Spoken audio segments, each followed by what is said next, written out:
Bible nous explique ce que c'est que la foi. Hébreux chapitre 11, c'est le livre de la foi. Il parle des grands hommes de la foi, mais qui nous donne aussi la définition de la foi. Il dit au verset 1, or, la foi est une ferme assurance des choses qu'on espère. Amen. Et une démonstration de celles qu'on ne voit pas. La foi, c'est un peu comme posséder quelque chose que tu espères.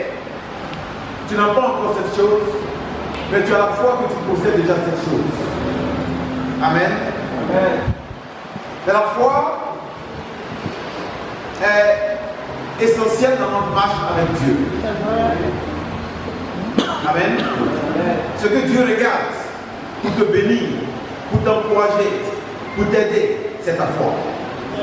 Quand vous regardez dans la marche de Jésus, dans le message de Jésus, tout ce que Jésus disait simplement, c'est ta foi t'a sauvé. Que ce soit fait selon ta foi. Selon ta foi. Est-ce que tu crois que tu sois capable de le faire? Ta foi t'a sauvé. Ta foi t'a guéri. Donc tous les grands hommes qui ont été guéris, les grands miracles qui ont été accomplis dans la Bible, c'est accompli à cause de la foi de ces personnes. Amen. Pas à cause de la foi de Jésus. Parce que Jésus veut pour tout le monde. Amen. Comme cet officier qui dit à Jésus, mon serviteur est malade, mais ne viens pas chez moi, parce que je ne suis pas digne de te recevoir. Tu sais quoi? Moi je suis un soldat. Je donne des ordres à des personnes et ces personnes obéissent à ce que je dis. Donc toi, dis seulement un mot, ne te déplace pas. Et Jésus dit, je n'ai pas vu une si grande foi en Israël. Parce que sa foi était grande. Amen. Donc si ce païen, cet officier romain, à cause de sa foi, Jésus dit qu'il n'y a pas une si grande foi comme sa foi en Israël, ta foi doit aussi faire la différence. Amen. Dieu ne te bénit pas simplement parce qu'il doit te bénir. Il te bénit à cause de ta foi. Amen. Amen. Amen. Amen. Voyons au verset 6.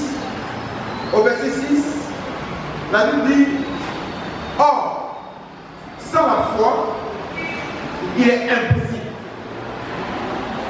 Il est impossible de lui être agréable. Car il faut que celui qui s'approche de Dieu croit que Dieu existe et qu'il est le rémunérateur de ceux qui le cherchent. Amen. Amen. Amen.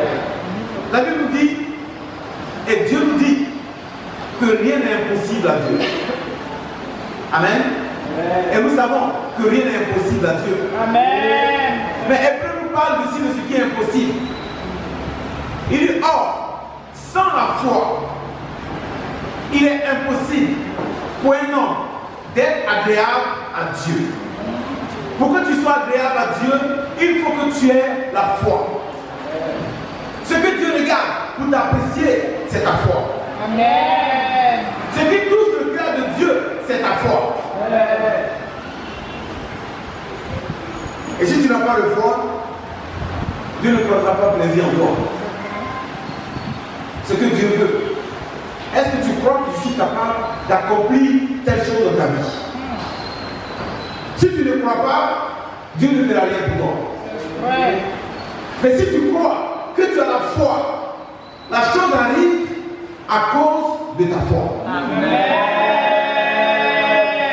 Que ce soit un chrétien, que ce soit un païen, les choses arrivent à cause de ta foi. Mais d'où vient la foi? Romains 10. Romains chapitre 10. Verset 17. Romains 10. Verset 17. La Bible dit, ainsi, la foi vient de ce qu'on entend, et ce qu'on entend vient de la parole de Christ. D'où vient la foi? La foi vient d'où? Et ce qu'on entend vient d'où? La parole de Dieu. Et où se trouve la parole de Christ? Dans la Bible. Dans la Bible. Donc ta foi est bâtie par la Bible. Maintenant, si tu ne lis pas ta Bible, est-ce que tu peux avoir la foi?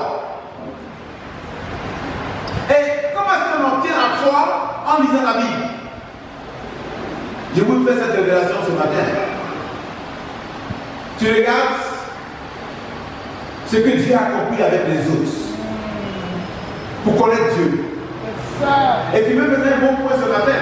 Philip disait que David connaît Dieu. Et il savait que Dieu ne pouvait pas accepter quelque chose qui n'a pas de valeur. Et il voulait offrir à Dieu quelque chose qui a de la valeur. Et voilà pourquoi David a appelé l'homme selon le cœur de Dieu.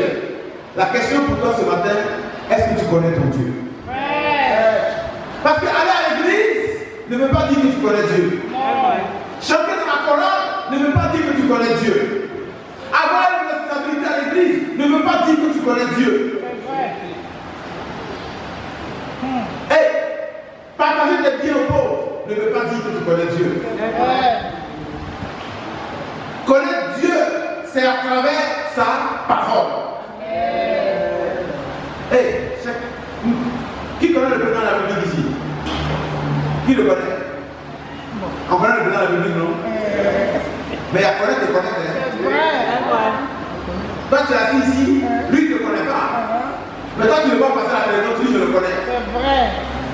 Et il y a des gens qui te disent, je le connais, il rentre au palais quand il veut, il sort quand il veut.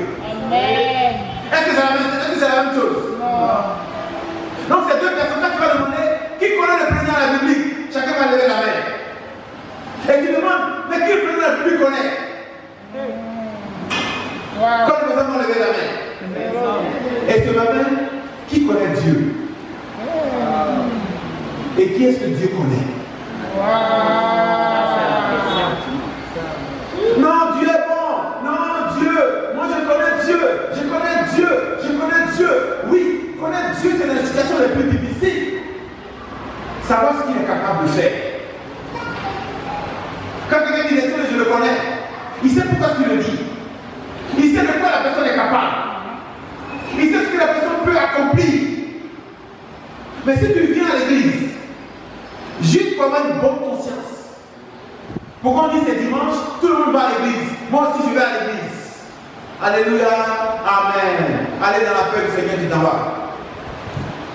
Mais ta vie n'est pas transformée. Ton cœur ne change pas au contact de la parole. Tu es toujours la même personne. Mais tu dis non, pourquoi il me dit que je ne connais pas Dieu? Moi aussi je connais Dieu. Je vais à l'église, je sais Dieu. Non. Sans la foi, il est impossible d'être agréable à Dieu. Et celui qui s'appelle de doit croire que Dieu existe. Et qui, non seulement il existe, mais c'est lui qui renouvelle ceux qui croient en lui. C'est lui qui les récompense. Et quelqu'un qui croit en lui, Dieu ne l'abandonne pas. Parce qu'il n'est pas un homme pour mentir. Il n'est pas un homme pour changer d'opinion. Il n'en fait jamais rien sans tenir parole. Ma question ce matin, est-ce que tu connais le véritable Dieu? Et or, sans la foi, il est impossible de le connaître. Il est impossible de se rapprocher de lui si tu n'as pas la foi. Alors que ta foi vient de la parole de Dieu. Tu regardes l'impossible qu'il a accompli dans sa parole. Que quelqu'un a 100 ans, Dieu fait une promesse, plus de 25 ans. Et sa femme à 90 ans, Dieu lui donne un enfant. Donc quand tu entends ça, et que tu lis ça, qu'est-ce que ça fait dans ta vie? Dis-moi.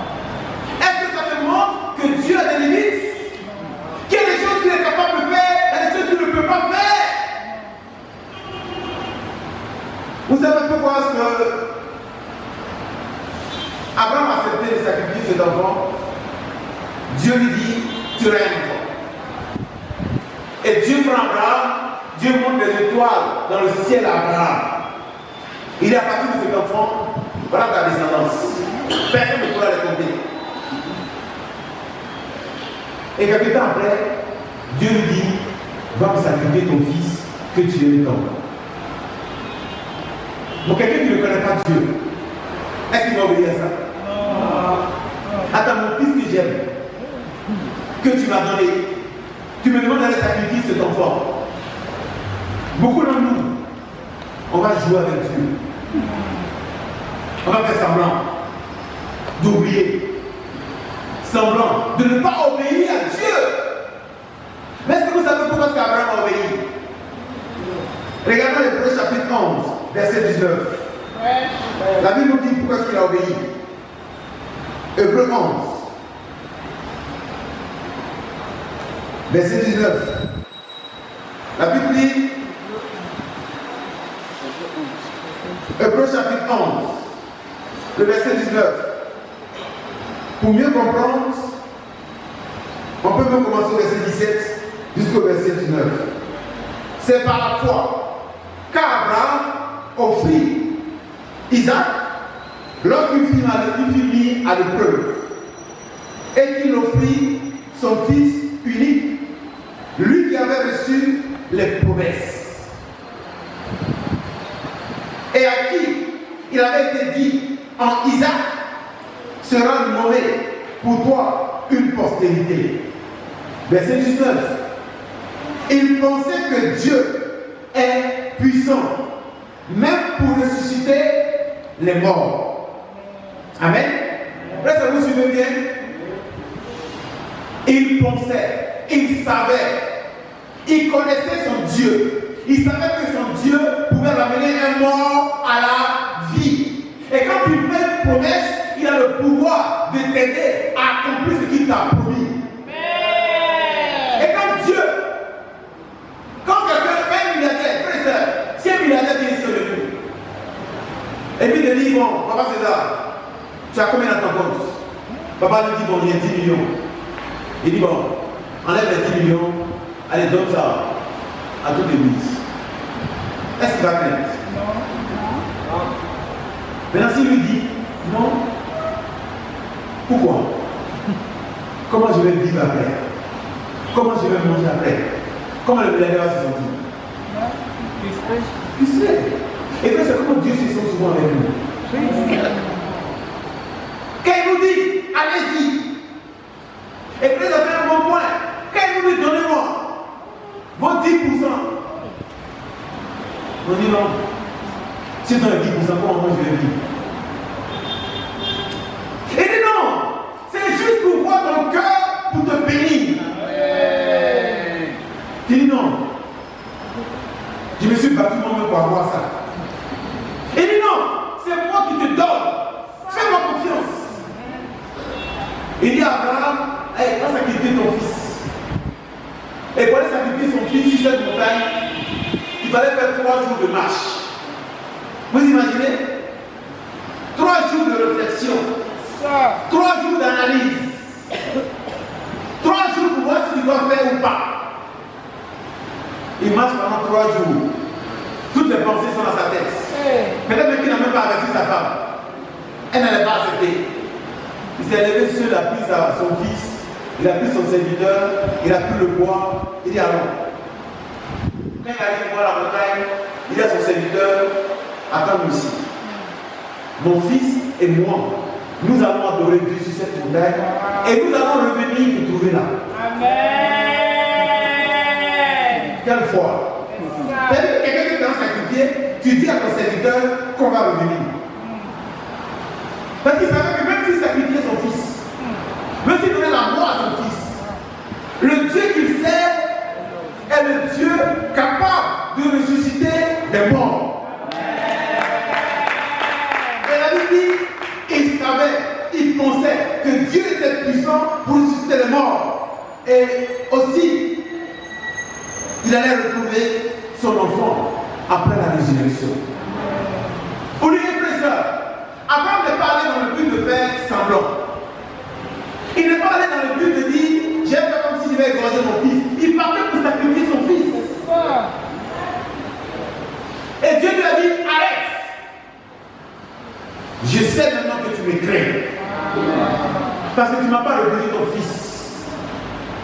Et qu'est-ce que nous refusons à Dieu? On refuse notre vie, on refuse notre argent, on ne donne rien à Dieu. Mais on dit, je crois en Dieu. Si Dieu te demande ici, va en mission, qu'est-ce que tu mes projets, ma vie,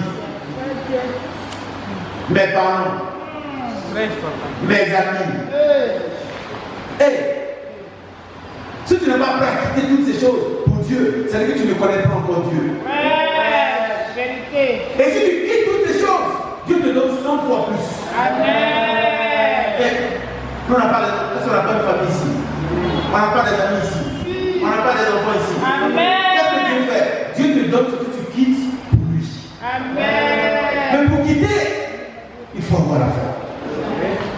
Il faut connaître ton Dieu. Si tu ne connais pas Dieu, frère et soeur, tu vis simplement de religion. Ta vie n'est pas transformée. Frère, c'est si tu vas à l'église, que ta vie ne change pas. Pose-toi une question. C'est vrai. Est-ce que c'est Dieu que je suis? Wow. Parce que ne va pas à l'église, juste avoir une bonne conscience. Non, les gens vont savoir que je suis à l'église, mais je vis ma vie. Non, tu fais confiance en Dieu. Et tu laisses Dieu diriger ta vie. Amen. Et ta foi accomplit des miracles dans ta vie. Amen. Il va avoir les résultats le vendredi midi. Et vendredi midi, on va sur Internet, aucun résultat. Aucun résultat. On a toujours espoir, on s'est dit bon, jusqu'à dans la soirée, on va voir le résultat du test de Covid. 0. La nuit, 0. J'ai même appelé Véro, appelé certaines personnes, pas de résultat. Et si tu n'as pas le résultat de Covid, tu ne peux pas voyager. Donc,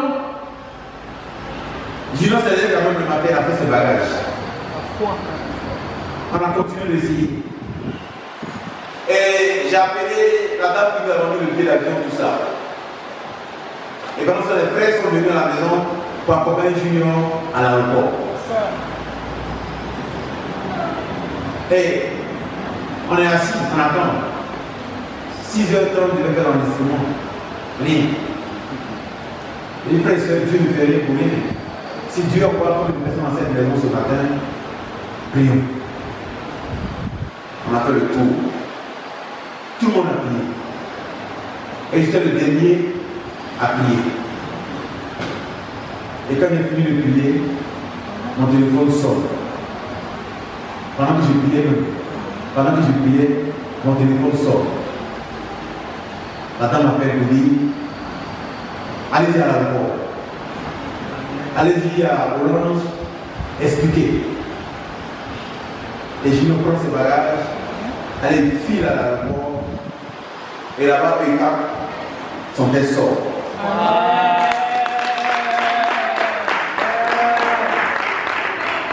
Et Junior a voyagé.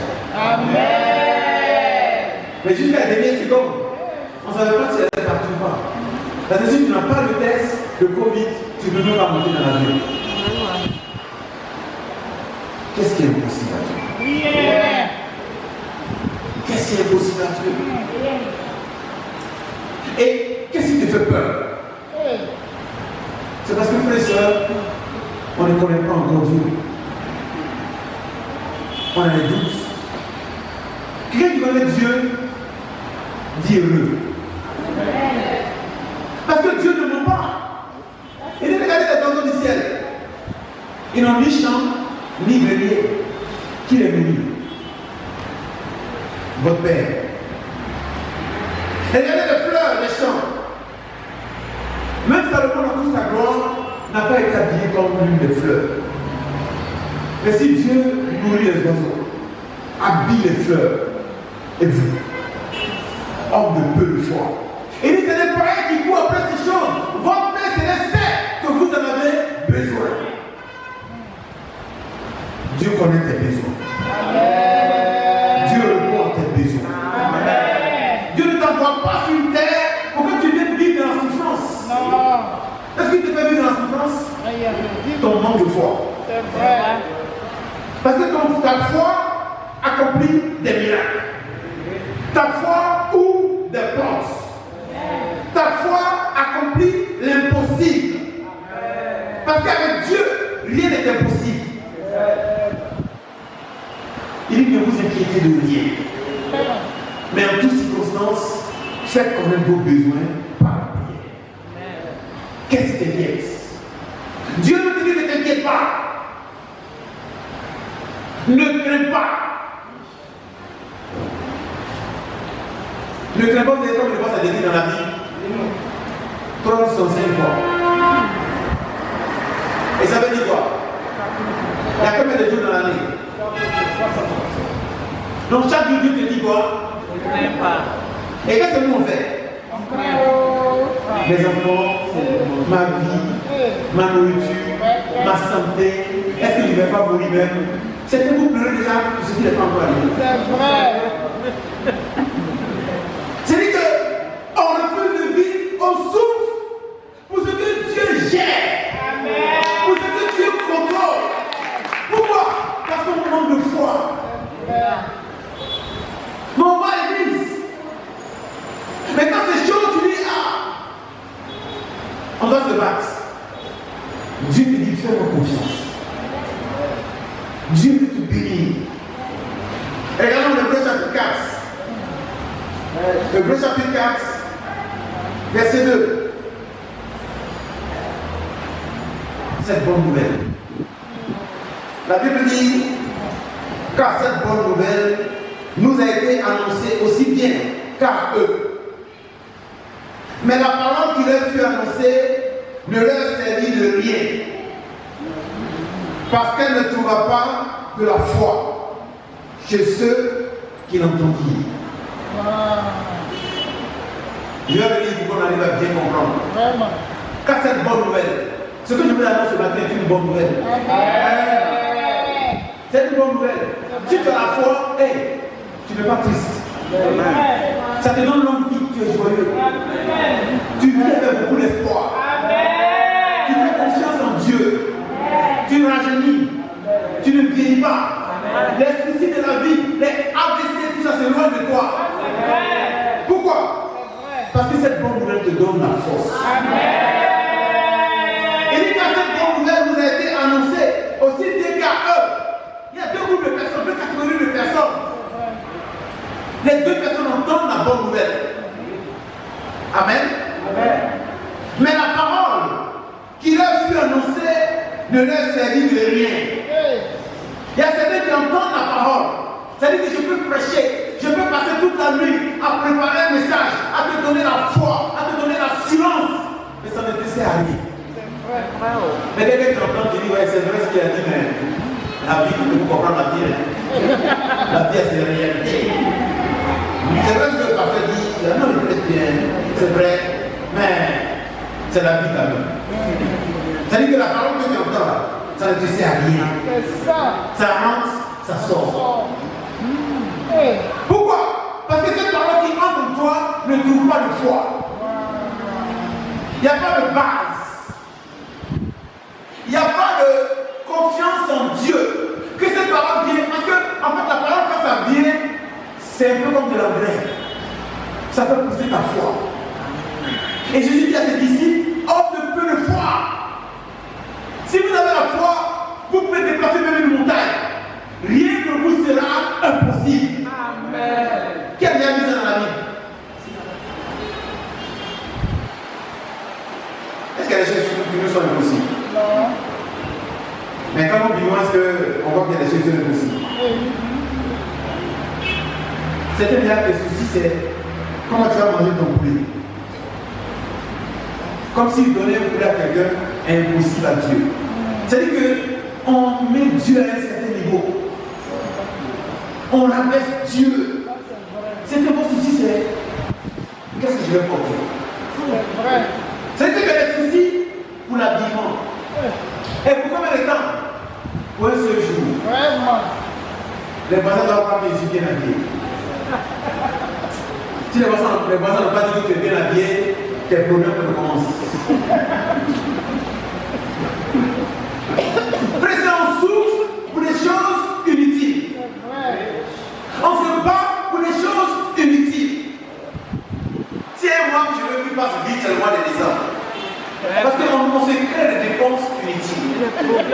On prépare la nourriture qu'on ne peut pas manger. On fait du gaspillage.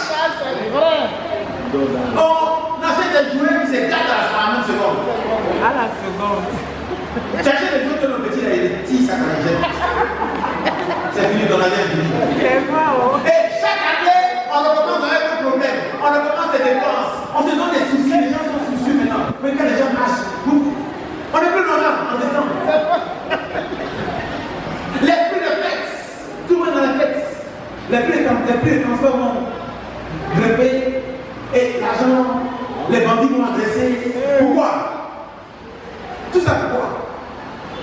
Pour rien.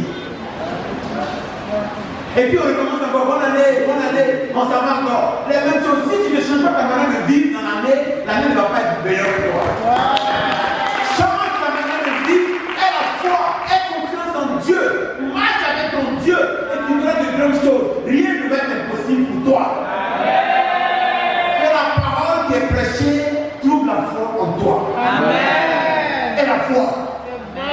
Si à toi une foi, la parole rentre et le diable vient voler. C'était le temps, la parole avec joie. Vous dites non, mais c'est beau, c'est puissant, c'est pas possible. Non, ce message, non, c'est pas possible. Et puis 2 jours après, vous dites, à la prochaine fois, tu as oublié. Le diable vient enlève. Parce que quand tu prends ces paroles, qu'est-ce que la Bible nous conseille de faire? Arriver à la maison, tu cherches les hommes de foi, tu ouvres ta vie, tu regardes la foi, tu lis la foi, tu lis la foi. Pourquoi? Pour augmenter ta foi. Amen. Pour devenir un homme et une femme de foi. Amen. Sans la foi, il est impossible d'être agréable à Dieu. Amen. Nous devons continuer. Quand on prêche un message, prends note. Arrive à la maison, revise. Bâtis tes convictions. Amen. Et devant chaque difficulté, devant chaque situation, tu dis, hey, Dieu va faire. Rien n'est impossible à Dieu. Les gens se disent, mais où tu dis ta confiance? Tu dis, hey, le Dieu que je sais, il est fidèle. Il va le faire. Et à cause de ta foi, les choses arrivent. Vous savez, les hommes, c'est comme dans la Bible. La Bible dit qu'elle perdait du sang depuis 12 ans. Elle a dépensé son argent, tout son argent chez les médecins. Mais ça n'allait toujours pas. Et elle s'est dit un jour, en entendant parler de Jésus, elle s'est dit, si seulement je touche son vêtement, je vais être guéri. Or, en Israël, quand tu perds du sang, tu es considéré comme impur. Tu n'as pas le droit de te rapprocher des autres. On te met en quarantaine. Mais cette femme, elle n'a pas regardé tout ça. Elle dit, moi, je vais être guéri. Elle entend Jésus passe là-bas. Quelqu'un qui perd du sang depuis 12 ans, elle est affaiblie. Elle se met dans la foule. La foule va là, elle va. Elle se débat. À un moment donné, elle a dit, mais Jésus. Elle saisit le pont de sa robe. Et puis elle laisse. Et puis Jésus sort. Qu'une puissance est sortie de son corps. Et Jésus dit à la foule, qui m'a touché? Et les disciples, Pierre, celui qui parle toujours. Pierre dit à Jésus, mais attends, comment t'as donné qui t'a touché? Les gens te pressent le papier, tu dis qui m'a touché. Il dit, Jésus, qui m'a touché? Et la femme avec le petit bois. Elle dit, c'est moi. Elle explique son histoire. Et Jésus lui dit, ta foi t'a sauvé. Amen. Beaucoup de personnes touchaient Jésus.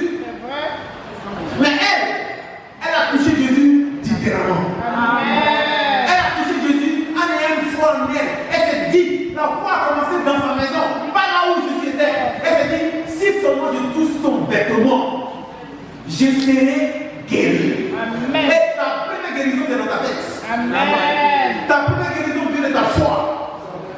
Ta première guérison dépend de toi. Si tu penses que Dieu t'a donné cette guérison et que tu poses des actes, elle s'est dit 12 ans, elle a fini son argent, elle a vu le meilleur médecin, elle n'avait plus d'argent. Elle s'est dit simplement, si je touche son vêtement, je serai guéri. Et s'il n'y a pas de foi, rien ne peut arriver.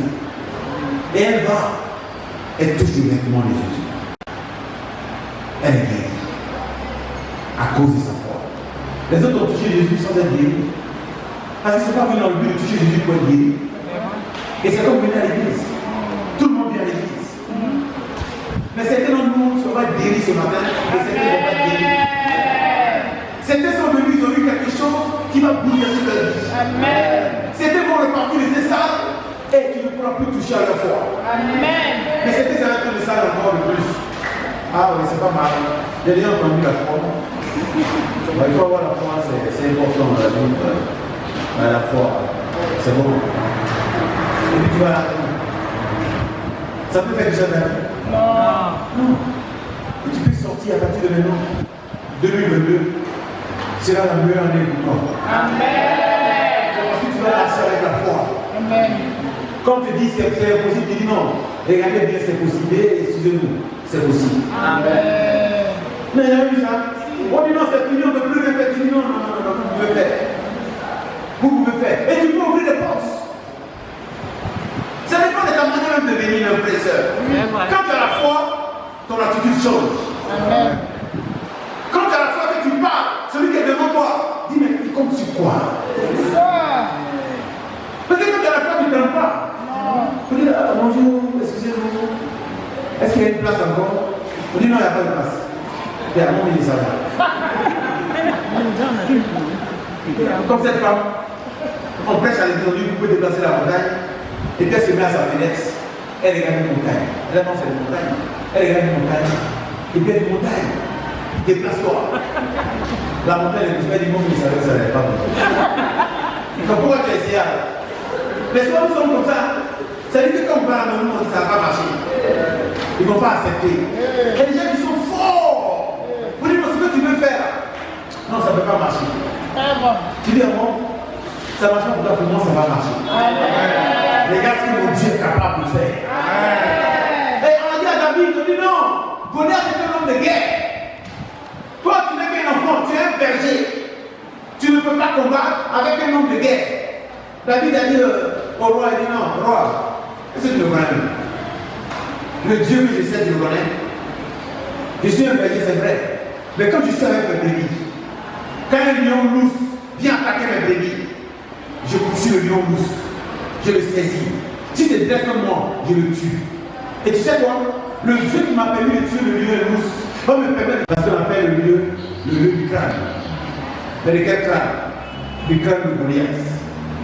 Il a pris la tête, parlé avec, comme son trophée de guerre. Avec la foi, tu peux tout faire. Avec la foi, tu gagnes des grandes batailles. Avec la foi, rien n'est impossible pour toi. Avec la foi, tu déplaces les montagnes.